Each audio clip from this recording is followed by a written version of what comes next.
Bismillahirrahmanirrahim. Alhamdulillahirabbil alamin wassalatu wassalamu ala asyrafil anbiya'i wal mursalin wa ala alihi wa sahbihi ajma'in. Subhanaka la ilma lana illa ma 'allamtana innaka antal alimul hakim. Rabbi shrah li sadri wa yassir li amri wahlul 'uqdatam min lisani yafqahu qawli. Amma ba'd. Alhamdulillah ala nikmatil Islam, alhamdulillah ala nikmatil iman, wa kafa biha min ni'mah. Allahumma barik lana fi Rajab wa Sya'ban wa ballighna Ramadan wa ballighna Ramadan wa ballighna Ramadan wa a'inna al-siyam wal qiyam wa qira'atil Qur'an wa qanni'na bil yasir minal manam. Alhamdulillah, segala puji bagi Allah Subhanahu wa taala yang menyehatkan kita, menyempatkan kita, menjadikan kita hamba-hamba yang pada malam hari ini dapat kesempatan untuk merayakan salah satu momentum paling fenomenal yang pernah terjadi kepada Nabi kita Nabi Muhammad sallallahu alaihi wasallam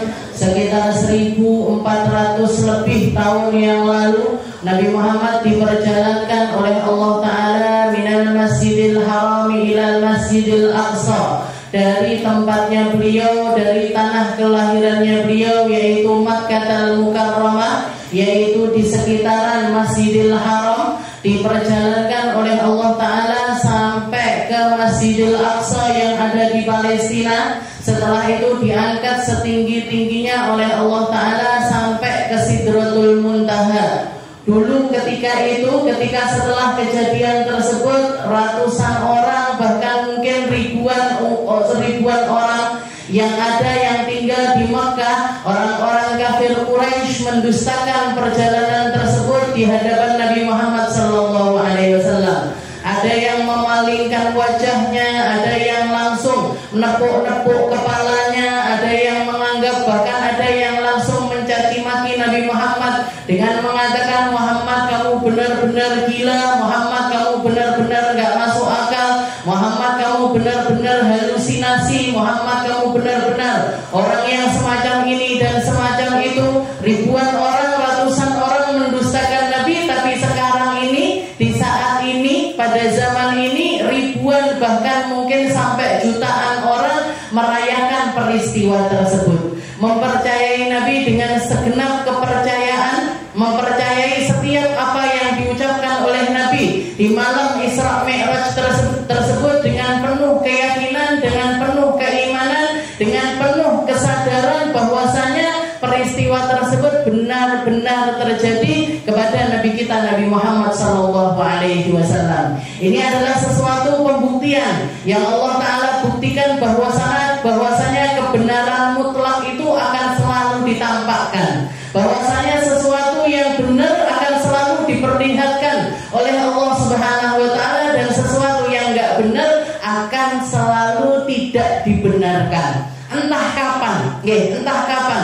Makanya selalulah jadi orang yang baik, selalulah jadi orang yang tulus, selalulah menebar kebaikan. Meskipun misalkan kita kena fitnah, kita kena caci maki, kita kena penolakan dari sana sini dan lain sebagainya, gak perlu dihiraukan, gak perlu diambil hati, gak perlu dianggap, karena sebuah kebenaran itu akan tetap menjadi sebuah kebenaran. Suatu saat akan diungkap oleh Allah Ta'ala, baik di dunia atau kalau enggak akan diungkap sama Allah Ta'ala di akhirat nanti. Jadi ini perjalanan luar biasa ini dulunya didustakan banyak orang, sampai-sampai salah satu di antara mereka mengatakan, ya Muhammad, irfa rijlak, kaki kananmu angkat wahai Muhammad. Setelah itu kaki kirimu angkat wahai Muhammad. Diangkat kaki kanannya Nabi. Setelah itu ketika dia mengatakan angkat kaki kirimu wahai Muhammad, maka Nabi Muhammad mengatakan enggak bisa saya. Kalau saya angkat dua-duanya kaki saya pasti jatuh. Kalau kamu untuk ngangkat dua kakimu sekarang aja kamu enggak mampu, lalu kamu menceritakan tadi malam kamu berangkat dari Masjidil Haram sampai ke Masjidil Aqsa, dan pagi ini kamu sudah ada di Mekah lagi, pagi ini kamu sudah ada di antara kita lagi. Gimana kami mau percaya tentang hal itu wahai Muhammad? Kecuali beberapa orang yang memang hatinya sudah rasih, yang imannya sudah nancep sedalam-dalamnya di dalam hati mereka mempercayai semua yang dikatakan oleh Nabi Muhammad SAW. Termasuk yang paling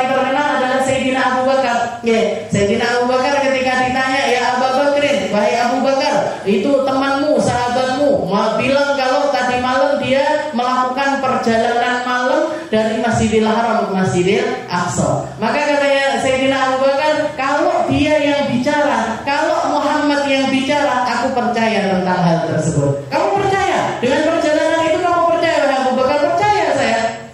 Aku percaya dengan apapun yang keluar dari lisannya Muhammad, karena bahkan setiap harinya aku percaya tentang sesuatu yang lebih dahsyat daripada hal tersebut. Apa itu? Setiap hari aku percaya kalau Tuhannya Muhammad itu mengirimkan pesan-pesan kepada Muhammad lewat langit dari atas langit yang ketujuh.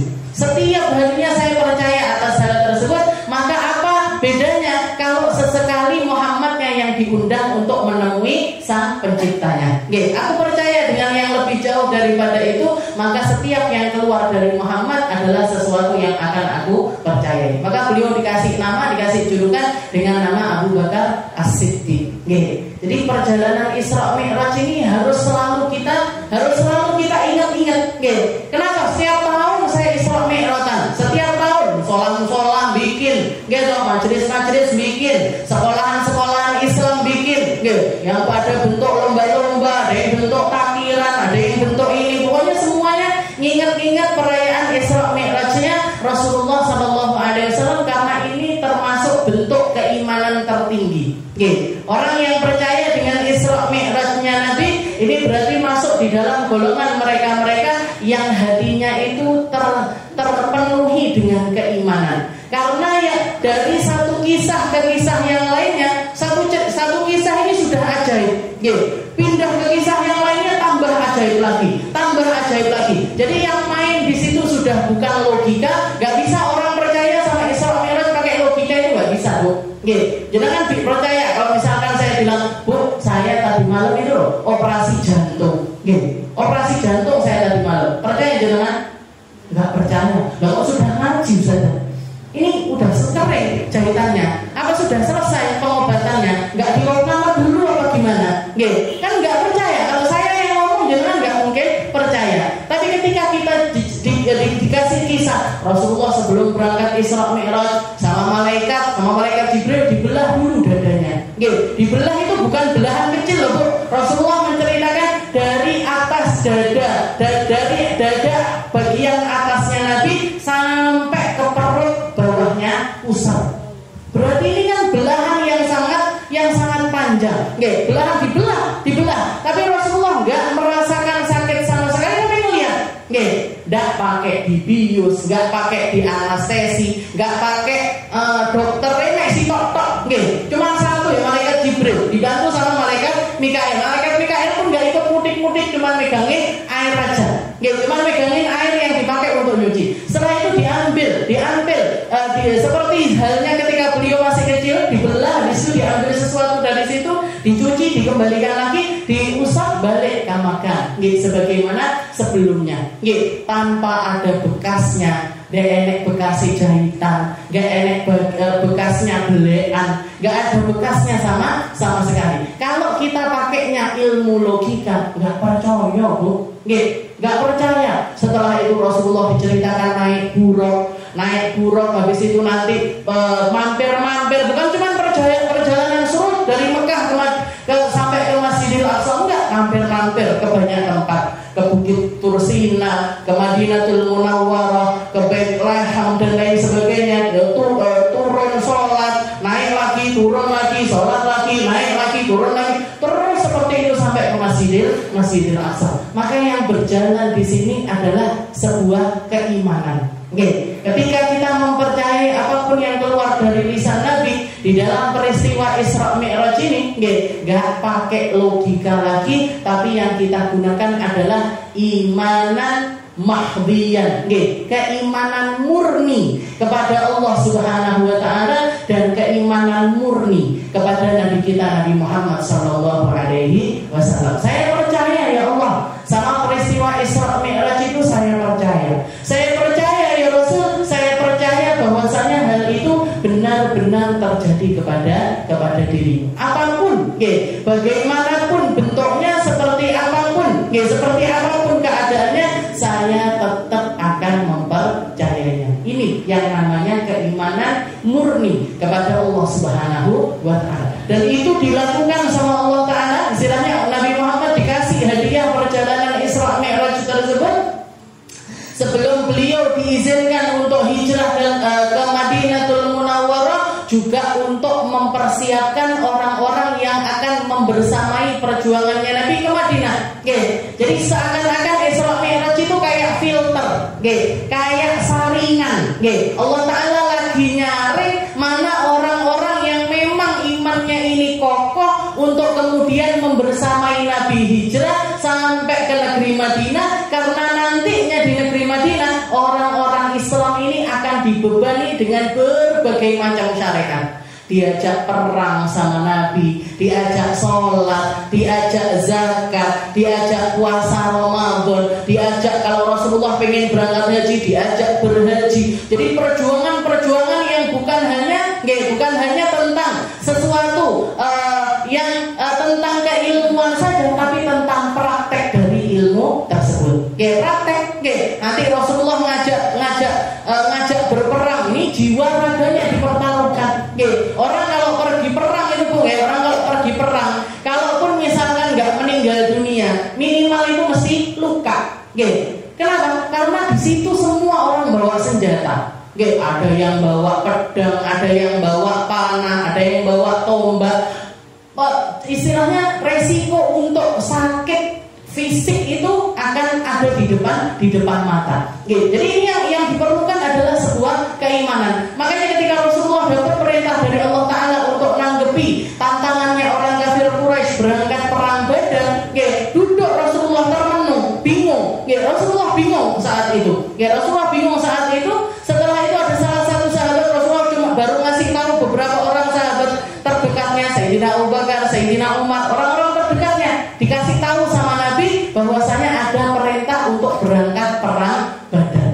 Baru nyampe Madinah, keuangan belum ada, dana belum punya, markas belum jadi, semuanya masih keteteran. Tapi sama Allah Ta'ala disuruh berangkat untuk melaksanakan perang Badar. Bingung Nabi.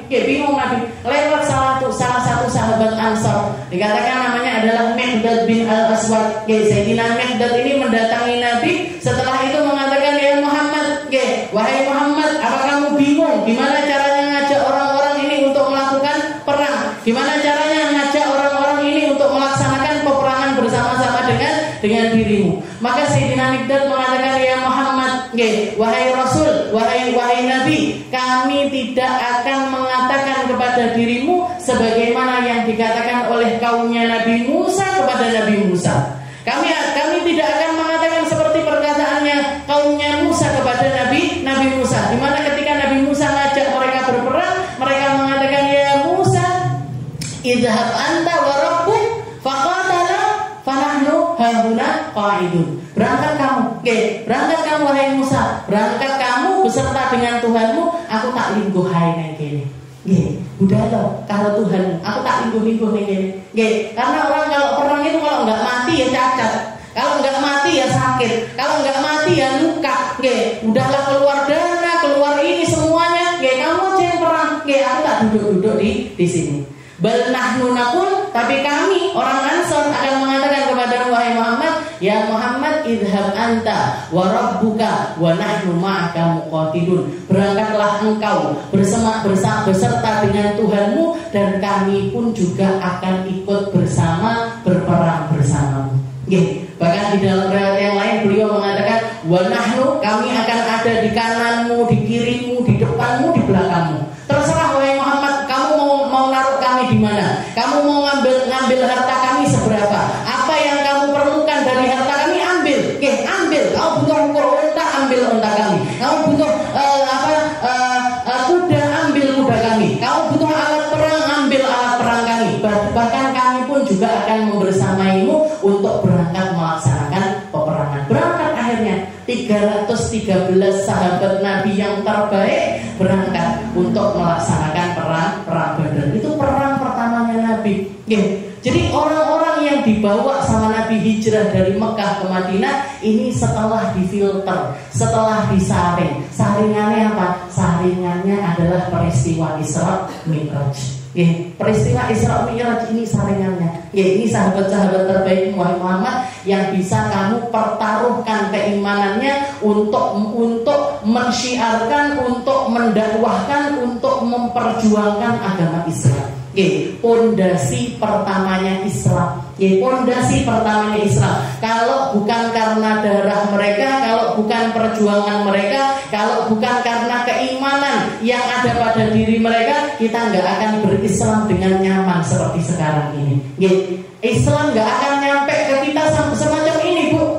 Islam dari mulai agama, dari mulai Al-Quran, dari mulai keilmuan dan lain sebagainya nggak akan nyampe ke kita secara gamblang. Semuanya karena perjuangannya orang-orang terdahulu. Jadi Isra Mi'raj ini adalah perkara yang luar biasa. Makanya Allah Ta'ala mengabadikannya di dalam Al-Quran dengan lafaz Subhanalladzi asra bi'abdihi lailan. Subhanalladzi. Beliau Allah Ta'ala memulai surat Al-Isra ini dengan kalimat Subhanalladzi. Maha suci Allah. Maha suci Allah. Kenapa kok dimulai dengan kalimat Maha suci Allah? Karena di dalam pemahaman Isra Mi'raj, keimanan kita yang maju, keimanan kita untuk terus menganggap Allah Ta'ala dengan semua sifat baiknya ini harus selalu melekat di dalam setiap kepercayaannya kita tentang peristiwa Isra Mi'raj. Kalau kita mau pakai logika, kalau orang mau mikir semacam tadi peristiwa awal ketika Rasulullah dibelah dadanya, ketika Nabi Muhammad itu dibelah dadanya sama malaikat Jibril. Apa Allah Ta'ala nggak mampu untuk membersihkan hatinya Nabi tanpa membelah dadanya Nabi? Apa Allah Ta'ala nggak mampu untuk mengeluarkan haddu syaitan, bagiannya setan yang ada di dalam diri Nabi, tanpa belah dadanya Rasulullah SAW? Mampu, Bu. Apa Allah Ta'ala nggak mampu menunjukkan kekuasaannya ini tanpa memperjalankan Nabi Muhammad SAW? Mampu.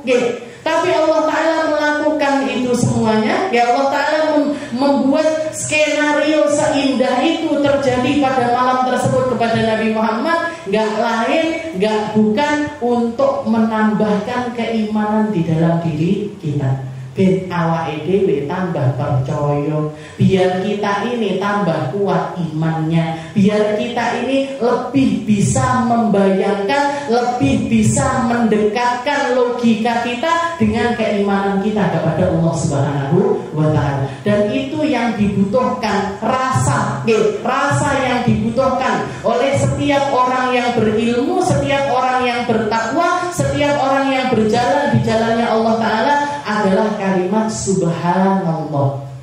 Kalimat subhanallah.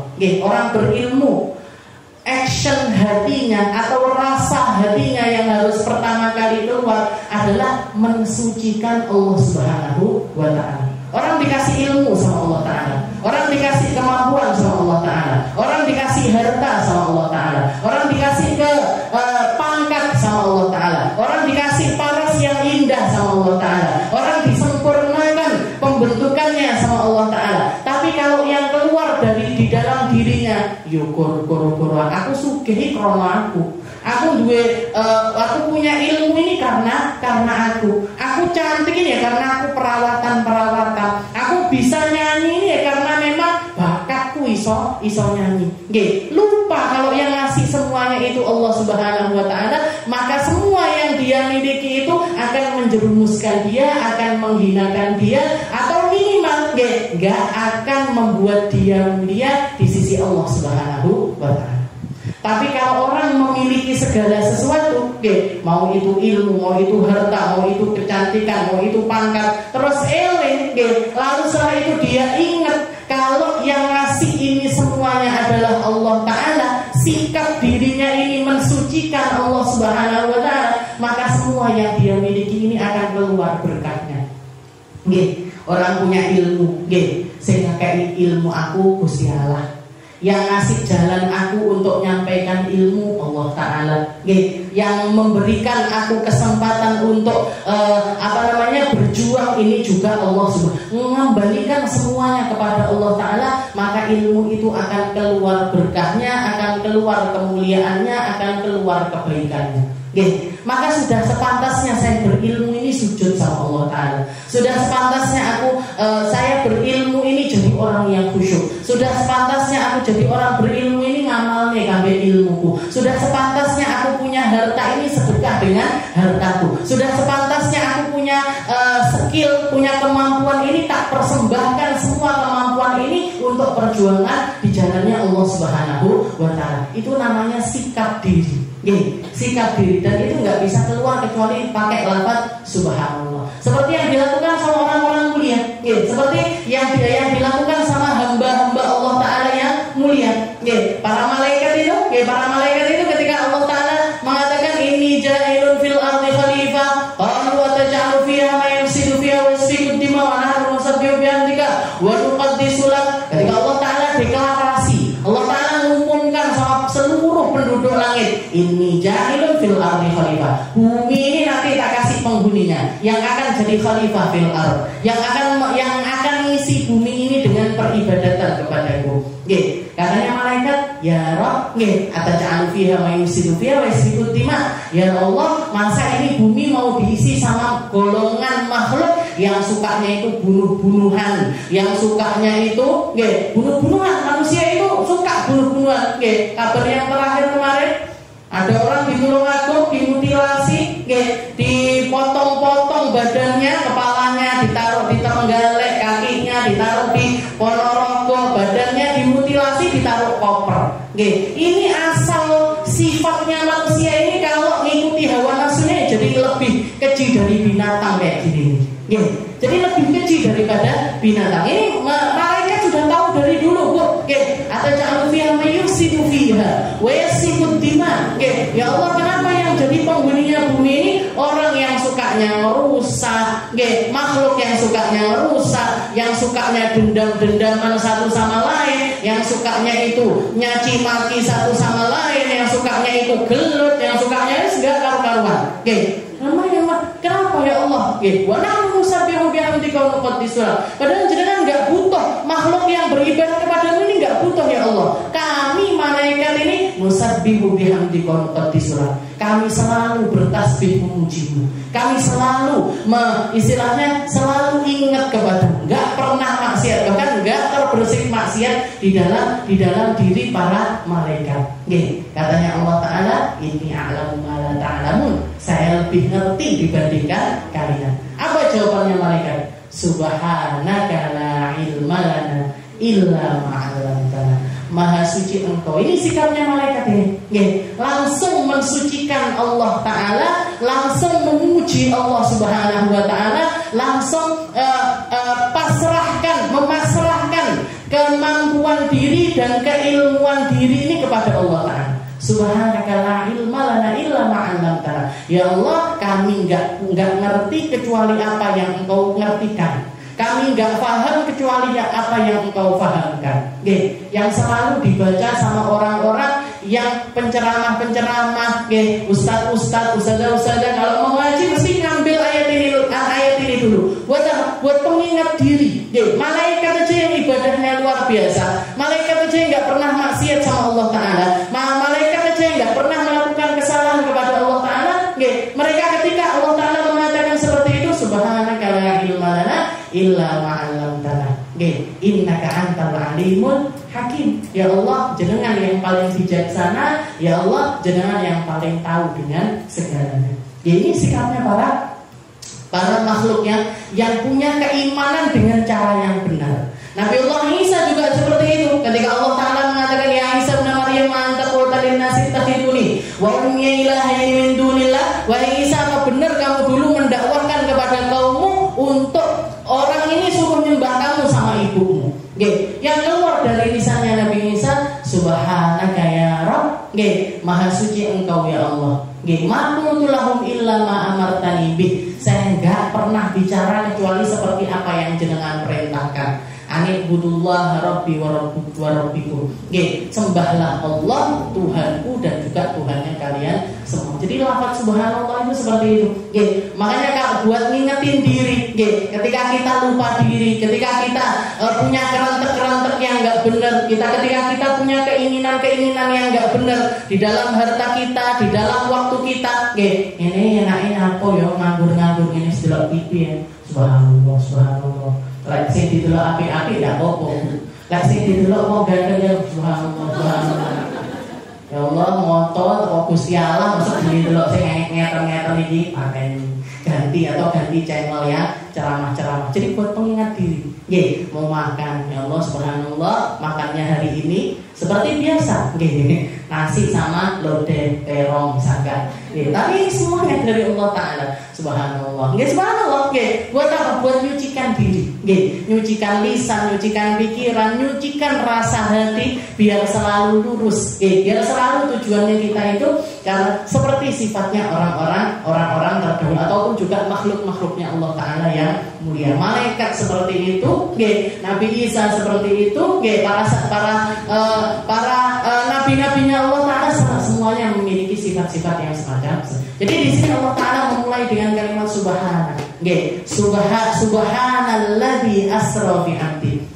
Maha suci Allah yang memperjalankan hambanya pada malam tersebut. Subhanalladzi asra bi 'abdihi lailan. Yang memperjalankan hambanya, di malam tersebut minal masjidil harami ilal masjidil aqsa. Sebenarnya banyak sekali faedah yang bisa kita pelajari dari setiap detail perjalanannya Nabi Muhammad SAW. Di sini Allah Taala minal masjidil harami ilal masjidil aqsa, dari Masjidil Haram ke Masjidil Aqsa. Kenapa kok dari masjid ke masjid? Ini orang hidup ini sebenarnya gambarannya ini harusnya diisi dengan hal yang semacam ini. Dari masjid ke masjid, subuh dari masjid, nanti zuhur berangkat ke masjid lagi, asar nanti berangkat ke masjid lagi, maghrib, isya, penuhi hidupmu ini dengan masjid. Bahkan salah satu kategori yang dikatakan sama Nabi Muhammad SAW akan mendapatkan naungan dari Allah Subhanahu Wa Taala yaumala dhilla illa dhilluh, yang hari di mana nggak ada naungan kecuali naungan dari Allah Taala. Salah satunya adalah golongan namanya rajulun qalbuhu mu'allaqun bil masajid.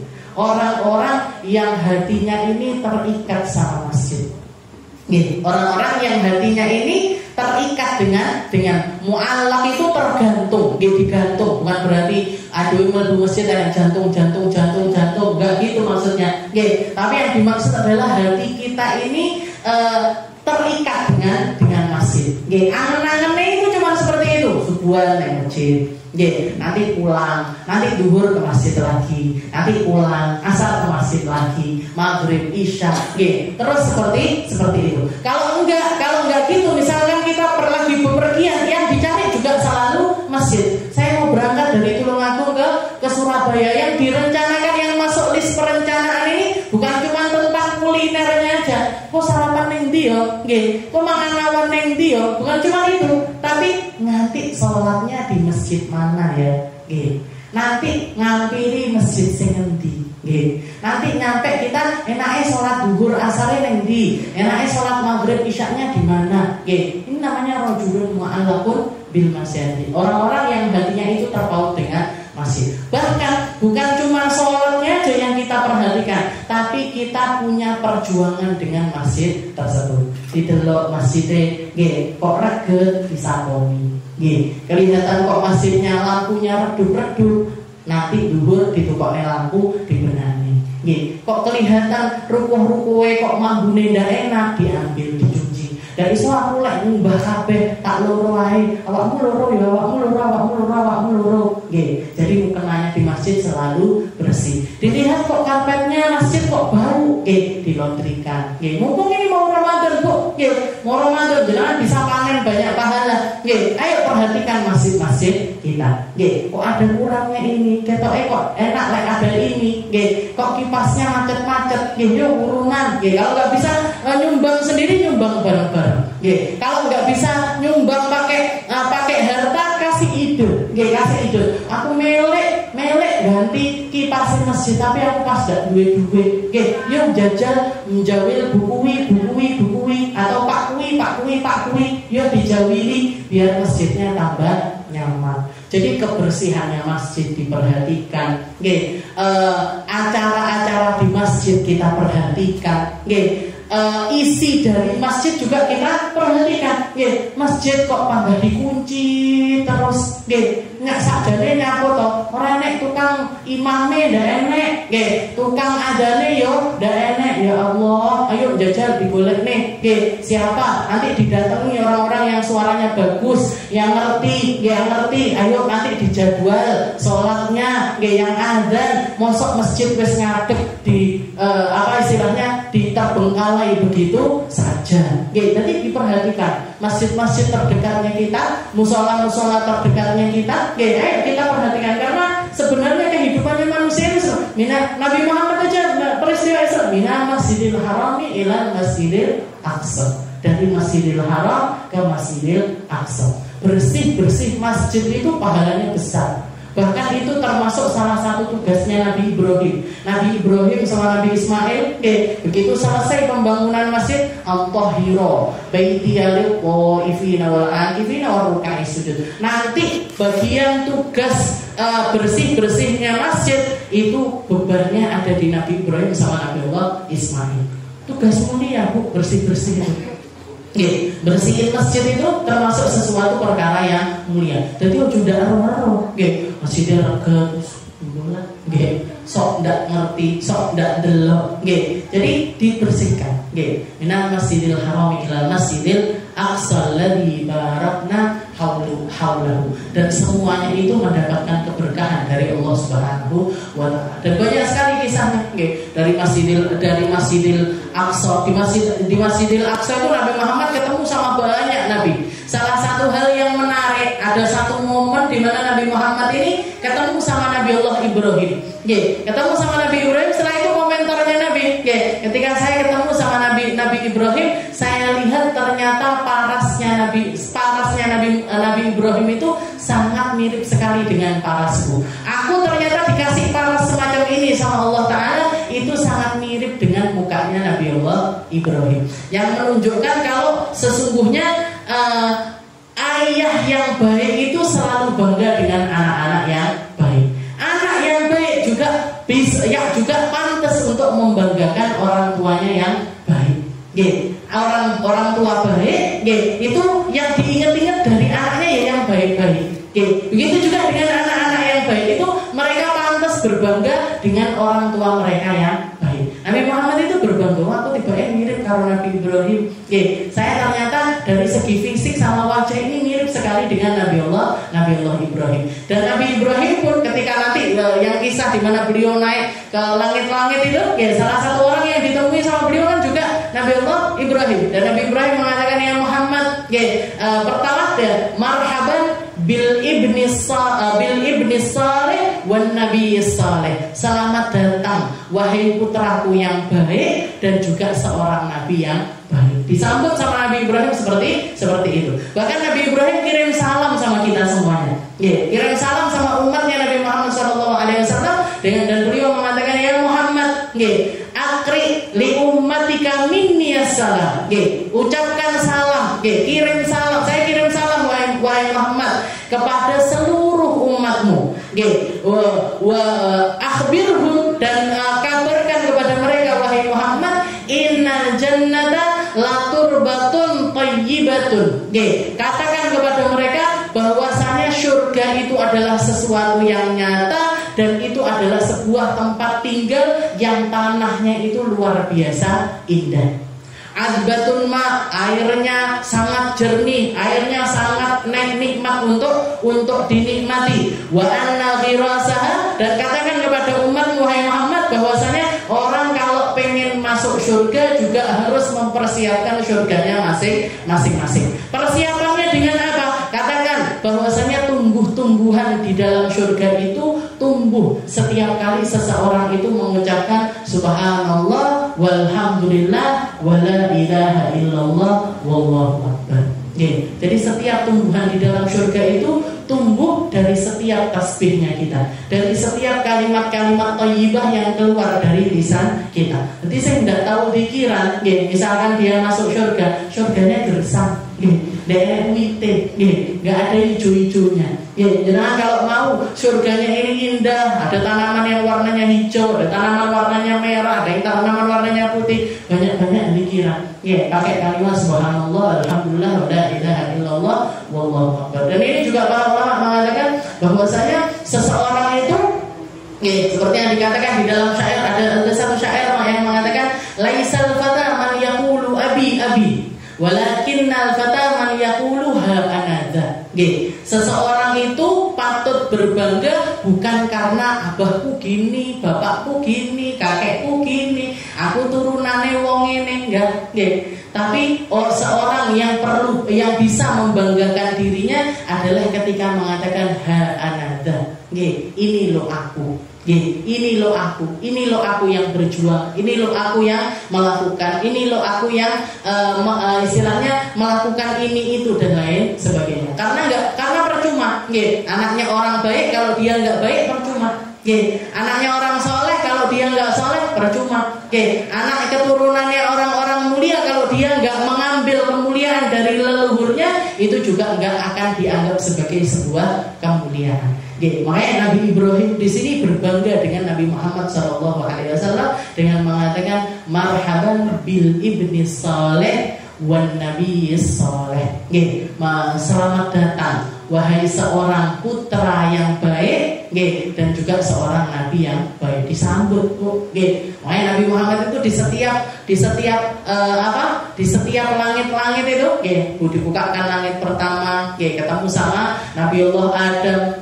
Katanya Nabi Adam marhaban bil ibni saleh wan nabi saleh, disambut sama Nabi Allah Adam. Dan yang dilihat sama Nabi Adam waktu itu, ngelihat Nabi Adam itu di langit yang pertama ngelihat ke kanan, ngelihat ke kiri, satu kelompok hitam besar di kanan, satu kelompok manusia hitam besar banyak juga di sebelah kirinya. Tiap nengok ke kanan guyu, nengok kiwa nangis, ngelihat kanan lagi ketawa lagi, ke kiri lagi nangis lagi. Katanya Nabi Muhammad, kenapa ini wahai Jibril? Nabi Adam kok semacam itu kenapa? Katanya malaikat Jibril, Nabi Adam itu melihat ke kanan itu karena melihat anak cucunya yang baik-baik, yang bertakwa sama Allah Ta'ala, yang beriman sama Allah Ta'ala, ngelakoni hidup dengan cara yang baik, yang bakalan jadi penghuni surga. Ketawa Nabi Adam. Tapi begitu melihat ke sebelah kirinya, anak cucunya juga, tapi melakukan sesuatu yang enggak baik, jadi ahli maksiat atau bahkan kafir atau bahkan enggak beriman kepada Allah Subhanahu wa Ta'ala, itu bikin Nabi Allah Adam ini menangis. Dan itu juga yang jadi istilahnya semua nabi-nabi ini yang ditemui sama Nabi Muhammad bawa pesan dan juga kesan untuk dakwahnya Nabi Muhammad selanjutnya. Nabi Adam ini kan riwayatnya beliau dikeluarkan dari surga karena diusir dari surga karena hasutan dari iblis, Karena dihasut sama iblis, akhirnya Nabi Adam itu keluar dari dalam surga. Nabi Muhammad setelah peristiwa Isra Mi'raj ini juga akan melakukan, bakalan terjadi hal yang sama kepada Nabi. Beliau terusir dari Mekah, terusir dari Mekah, dikeluarkan dari Mekah. Yang ngeluarin adalah orang-orang kafir Quraisy. Yang keluarkan adalah orang-orang. Jadi Allah Ta'ala pengen noto hatinya Nabi. Kamu nanti bakalan merasakan hal yang sama seperti yang terjadi kepada Nabi Allah Adam. Kamu akan merasakan hal yang sama seperti yang terjadi kepada Nabi Allah Isa, kepada Nabi Allah Yahya. Kamu akan merasakan hal yang sama seperti yang terjadi kepada Nabi Allah Harun, kepada Nabi Musa, kepada Nabi Ibrahim. Macam-macam banyak nabi-nabi yang diketemuin sama Nabi di setiap langit-langit itu, semuanya menunjukkan tentang masa depannya Rasulullah SAW, di mana beliau ditolak Nabi Isa dan juga Nabi Allah Yahya. Ini kan musuh terbesarnya orang-orang Yahudi. Nanti ketika Nabi Muhammad hijrah ke Madinah, setelah dari Mekah beliau hijrah ke Madinah, salah satu musuh utamanya Nabi juga adalah orang-orang Yahudi dan seterusnya. Masih ada. Jadi hikmahnya Isra Mi'raj itu luar biasa. Nggih, jenengan gali. Makanya kalau ada peringatan Isra Mi'raj jenengan hadir. Hadir di sini. Biar tahu persis mau tiba-tiba Nabi malam Isra Mi'raj begini, malam Isra Mi'raj begini. Jadi nambah lagi keimanannya kita, nambah lagi ketakwaannya kita, nambah lagi husnudzonnya kita kepada Allah Subhanahu wa taala, dan nambah lagi keyakinan kita tentang kemahakuasaannya Allah Subhanahu wa taala seperti yang diperlihatkan kepada Nabi kita Nabi Muhammad sallallahu alaihi wasallam. Mungkin semuanya diistiqomahkan sama Allah Ta'ala, dijadikan orang-orang yang takwanya ini selalu bertambah, imannya ini selalu bertambah, bisa ngambil porsi yang banyak dari setiap kebaikan-kebaikan yang Allah Ta'ala berikan lewat Nabi kita Nabi Muhammad SAW, hikmahnya, ilmunya, adabnya, akhlaknya, semua yang Allah Ta'ala berikan kepada Nabi Muhammad. Semoga kita dapat jatah dari itu semuanya. Dapat jatah, dari dapat berkah, dapat rahmat, dapat kasih sayangnya Allah Ta'ala dari setiap apa yang Allah Ta'ala berikan kepada Nabi kita Nabi Muhammad SAW. Dan mungkin kita, orang tua kita, anak cucu kita dijadikan sama Allah Ta'ala para ahli ilmu, orang-orang yang ngerti Al-Quran, orang-orang yang kenal sama syariatnya Nabi, orang-orang yang kenal gimana caranya menghamba kepada Allah Subhanahu wa Ta'ala, gimana caranya jadi orang-orang yang mewarisi apa yang diwariskan oleh Nabi kepada umatnya. Ala hadhihi niyyah wa ala kulli niyatin salihah wa ila hadratin Nabi Muhammad sallallahu alaihi wasallam bisirril Fatihah.